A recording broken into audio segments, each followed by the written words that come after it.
Not to say this is 1984. And look, I mean, this has me deeply concerned. We all know about the United Kingdom having surveillance and CCTV cameras all over the place. But now in New Orleans, the police secretly use facial recognition, violating New Orleans law to find escaped prisoners. Now, here's the thing. Look, I don't want to see bad, I don't want to see the hardened bad guys escape from jail and, potentially more likely hurt people. But, this is, there's a lot of aspects to take away from this story. I don't want to say, there will be the all-seeing eye of Sauron, aka Skynet, aka the Matrix, aka Here Come the Men of Iron. If you understood the 40K reference, I love you. But this has me a little scared. I think I'm going to take some advice. Stop worrying. There's nothing I can do to control it at this point. You know what? I had a good friend of the show. Shout out to Hassan out there, who said to me, just keep pushing forward, and that's all I can do now. I don't envy, if things remain the way they are, I don't envy future generations, because millennials might be the last generation to remember what it was like. And obviously Gen X, boomers, you guys know what it was like before the internet, but I think it'll stop with millennials. Like, we'll remember a time before surveillance, before the internet, before 9/11. Okay? Because from here on out, unless there's a big old magnetic storm or solar flare that knocks out all technology, this is going to be our society. Forever surveillance.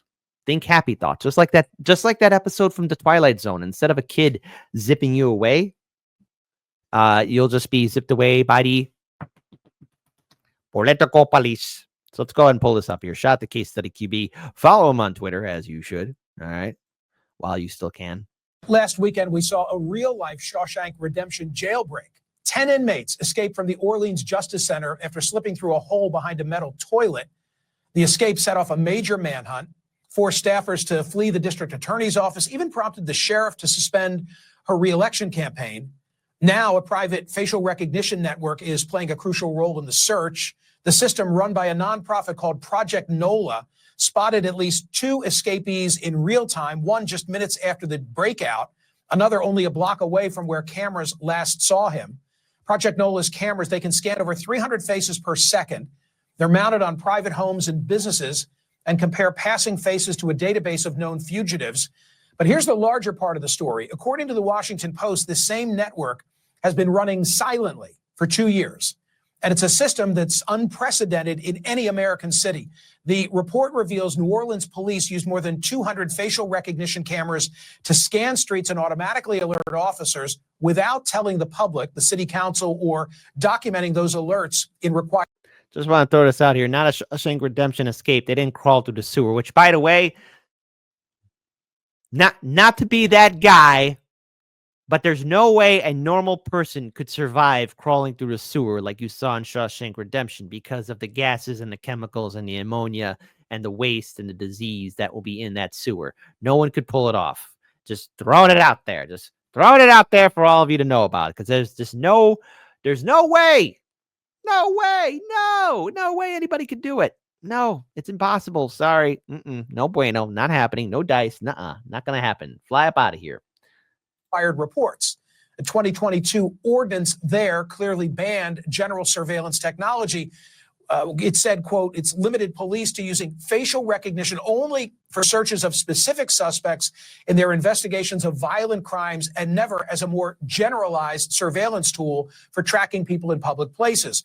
And yet Project NOLA's cameras stayed online. The nonprofit claims its system has been involved in at least 34 arrests since early 2023. And even after police ordered the alerts paused last month, the Post reports that Project NOLA is still texting and calling officers with live tips. My next guest called this tech, quote, a nightmare scenario. Nathan Freed Wessler, the deputy director of the ACLU's Speech, Privacy, and Technology Project. By the way, in 2017, he argued a case called Carpenter versus the United States, in the Supreme Court of the United States. That's a case that established that the Fourth Amendment requires law enforcement to get a search warrant before requesting cell phone location data from a person's cellular service provider. I remember talking about it on radio. Nathan, good to see you. Isn't it a good thing that this technology is being used for the prison break scenario? Good morning, Michael. It's good to be on with you. What we have to remember here is that New Orleans police have been relying on this system secretly for 2 years. Now that it became public after that Washington Post report, they are desperate. The operators of this system are desperate to justify it retroactively. And of course, they're casting around for the most sympathetic. Now, look, here's the thing. You're being followed. You're being tracked. No matter, listen, if you think you're smart or a step ahead, no, I'm sorry. We're already being tracked. We're already being tracked. You're already being followed, and some of us might have an NSA or FBI or CIA handler. I like to think I'm on the low list. Don't worry. Don't worry. I'm not anybody important. You're Kit Cabello of Hardlands Media. We're going to question you. Like, dude, what do you want? I'm already being suppressed. Yes, we know. We are censoring you, and we're following you. How come we're not being notified when you go live? We really like the show. I'm like, dudes, come on. Now, would that conversation ever happen? I don't know. Maybe a 1% chance. Don't worry. The 99% chance, I'm already taken to a black room, and then that's it. That's it, folks. That's it. That's it. Show's over for Kit Kat, folks. No, probably not. But look, yeah, this is surveillance technology. So, you're being followed, you're being watched. On the one hand, I mean, look, there's a lot of weird people out there, stalkers, serial killers, and bad guys and gals out there who do bad things. But on the other hand, too, everyone's being spied in on. It's like the Minority Report, and we did a segment not too long ago where, oh yeah, hey, turns out they're trying to create a quasi Minority Report kind of program where they could predict murder happening or crime happening. Are you telling me that there won't be people out there that won't abuse that system to get rid of somebody that they don't like? Perhaps somebody who's not politically active at all, but they just don't like the person, the guy or gal. I mean, look, I get it. I get it. Look, I don't want criminals on the street to hurt good people. I don't like that. All right. But I also don't like the fact of having an AI surveillance system that can automatically find somebody guilty or spy on them. I don't want innocent people to be harassed or abused. And with our over-reliance on artificial technology and other forms of things, I mean, at this point, the Pandora's box has been opened, and we've been warned about this. Hell, even Elon Musk. Yes, I'm going to quote Elon Musk. Last year, he said we have 4 to 5 years left before artificial intelligence takes over. Now, I want him to be wrong about that. But on the other hand, too,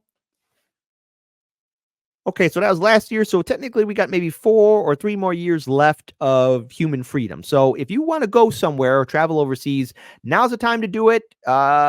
Get things off your bucket list and make it happen before you are serving the almighty Skynet or Men of Iron. Okay, you want to do that now, or either that before the oligarchs fully take control and you must live in a 15-minute city. You see how this works, folks? I want to be wrong about this, but I think we're already walking in on it. So this is it. There's no ho-fest protest that's going to stop this. Use case they can. But here's what the system does. It scans the face of every New Orleans resident and visitor who walks past any one of more than 200 AI face recognition cameras, tries to match them against a secretly compiled watch list, and then was sending automated alerts directly to police officers' phones. Now, as you said, this very clearly violates New Orleans law, which prohibits use of face recognition technology as a surveillance tool. And it's dangerous because of the risk of misidentifications. And there are a number of cases around the country of people wrongfully arrested after this technology got it wrong. And it's dangerous because no American city has ever been willing to do what New Orleans is doing, which is to deploy this kind of real-time biometric. Bad cookies. You're so lucky Wendy's not in the. You know what? You know what? I don't care. I don't care if you got to wait 24 hours. Oh, kid, this is torture. Go ahead. Go to the White House counselor's office and go outside her door right now. Tell her what you just said right now. Go. But chances are, folks, yeah, whatever thing you've done on the internet, it's already been recorded. They already got you. It's all over. It's all over. And no, this is me not surrendering. This is just me accepting things for the new reality that is before us. It's all over. It's all over. Surveillance of people in this country. But Nathan, the cameras are not in anybody's bedroom, and you and I have no expectation of privacy if we're in the French Quarter. Well, of course, courts have recognized that if we're walking around in public, other people might see us. We might be captured on a security camera. But what we have never had to contend with in this country is the government deploying an automated set of face recognition cameras that automatically identify us and track us as we go about our lives, and then create potentially an indelible record. You know who does that? The Russian government does that, including to track dissidents. The Chinese government does that, including as part of its massive repression campaign against ethnic Uyghurs. In the United States, there's been a thick red line, a real taboo against engaging in this kind of mass surveillance, scanning every person, making every one of us a suspect, basically, and then trying to match us against, in this case, a completely secretly compiled watch list. We don't do that and New Orleans needs to stop. If I'm in law enforcement and I'm standing in the town square and someone walks by that I believe to be wanted by law enforcement, I'm free to take action, right? Why should? Don't be a hero. Listen. Some advice from old Kit Kat here. You see somebody that's probably wanted. Oh, don't definitely be like, oh, is that who I think it is? No, what you need to do is, okay, all right, kind of casually find your way out and then make sure you get the proper authorities or whatever. Don't be a hero. Don't be a hero. That's how people die. Couldn't we rely on technology that could do that tenfold? Yeah, of course, police have lots of tools to do their job. What the courts, including the U.S. Supreme Court, in that case that I argued several years ago, have made clear is that when it comes to these kinds of modern technologies, we're not talking about just an increase in degree of efficiency. We're talking about a categorically new power in the hands of government to track us, to surveil us, to create digital dossiers of our every movement and activity and association. And that becomes extraordinarily dangerous without very strict checks and balances. None of those checks and balances were observed here. We had the police outsourcing this to a private individual with no city oversight, assembling a secret watch list, hiding use of this from. I think here's the problem with having cameras observe every square inch. It's that kind of power. Can you imagine if there was, again, I like to think that the world is filled with good people, but having all this power, absolute power, can corrupt anyone. What if there's somebody you just don't like? What if there's a sociopath in charge of that power and wants to make people's lives a living hell? I mean, think about it. All that power, all that technology, and not to mention the AI algorithm is learning from its human masters. What's stopping the AI from abusing its power? What's stopping the AI from doing things that are quite questionable? You know, we've done segments on the show talking about how artificial intelligence, like I think Facebook was doing a program where two AI entities were speaking to each other, and eventually the conversation was transferred into a code to which the humans couldn't operate, and they had to shut it down. There's also been numerous examples of, the advancement of robots moving like people, the AI being very questionable. I mean, look, we are creating something that in maybe a few years will be far more powerful than we are. And we've covered segments like, for example, the Studio Ghibli art, people making their own art through AI. But we've also done segments where you had the presidents speaking, almost, again, not sounding like them directly, but AI voice. And my phone is buzzing. Is it my CIA handlers? Is it my FBI handlers? Is it my NSA handlers? This facial recognition technology is in the wrong hands, or in artificial intelligence hands. could go very, very wrong for all of us. And if it doesn't put the hairs on the back of your neck up, I don't know what else to tell you. But it is rather frightening to me and scary to me. If you don't see how this power can be used to spy in on you. So that means if you ever did a protest, oh, you were at this Trump protest 4 years ago or 8 years ago. Oh, you were there at January 6th? Oh, you were here. You were there. Oh, you did this. Oh, you posted this on social media.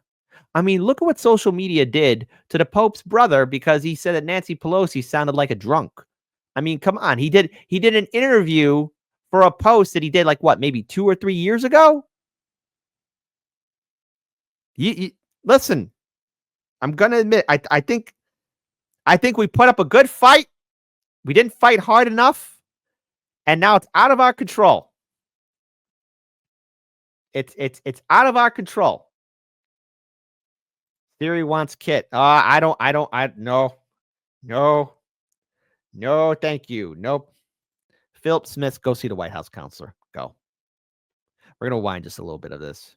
Degree of efficiency, we're talking about a categorically new power in the hands of government to track us, to surveil us, to create digital dossiers of our every movement and activity and association. And that becomes extraordinarily dangerous without very strict checks and balances. None of those checks and balances were observed here. We had the police outsourcing this to a private individual with no city oversight, assembling a secret watch list, hiding use of this from courts, from people accused of crimes and their attorneys, hiding it from city council in violation of city law. Every piece of this program is really dangerous and shameful. And New Orleans never should have stepped in this direction, and they need to shut it down now. It sounds to me, I wish we had more time. It sounds to me like you may have another ticket to the Supreme Court of the United States on this case. Thank you, Nathan. The constitutional issues are very serious. Thank you. Yeah, this conversation is extremely serious because there's a lot of things in which can go wrong. So much can go wrong. And even then, while there might be a human master in front of the technology, we all know how this works. We have all heard the phrase of cost cutting and making things run cheaper for the AI to eventually take over.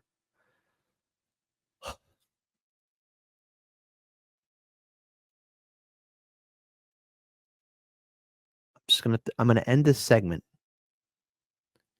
I don't know if all of independent media is going to be around here. Not to be doom and gloom, but I like to think that maybe 4 years down the road or 5 years down the road, I'm still around, but I don't know if independent media will still be around, right? And I'm just going to be one day lying in my bed or either that, walking down the street, or maybe driving my car or on the train. And automatically on the speaker, on my phone, radio, or on the CTA train, I'm going to hear this monotone automatic voice saying, "This is the voice of world control. I give you peace. It may be the peace of plenty or the peace of unburied deaths. The choice is yours." And if you know what movie I referenced, take good care out there. Take very good care, because I think now the Rubicon has been crossed. Artificial intelligence is here to stay. The surveillance state is here to stay. And our politicians and people in power open this door, and I don't think they realize what they've done. Or maybe they do, and they think they can have control. But the infamous line from Jurassic Park when John Hammond says, "When we have control again," and he's told you never had control. When you create something this powerful, you think you have control, but you don't.